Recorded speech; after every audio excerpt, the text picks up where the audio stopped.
নমস্কার। আমরা সবাই জানি যে গত 2 তারিখে আমাদের লোকসভায় যে ওয়াকফ যে বিল সেটা প্রস্তুত করা হয়েছিল এবং অনেক চর্চার পর বিরোধী দল, শাসক দল,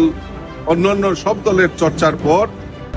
সেটা লোকসভা থেকে সেখানে পাস হয় এবং গত 3 তারিখে এই ওয়াকফ বিল রাজ্যসভায় অর্থাৎ উচ্চ কক্ষে সেটা পাঠানো হয় এবং গতকালকে 3 তারিখে দীর্ঘ চর্চার পর রাজ্যসভায় এই ওয়াকফ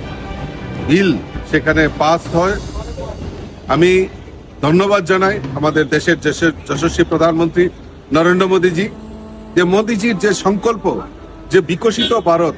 এবং সমাজের প্রত্যেকটা অংশের মানুষের ডেভেলপমেন্টের কথা যে চিন্তা ভাবনা করছে, আজকে এই ওয়াকফ বিল অনুমোদনের ফলে সেখানে আমাদের যারা গরিব অংশের মুসলিম সম্প্রদায়ের যারা দীর্ঘদিন ধরে বঞ্চিত ছিল,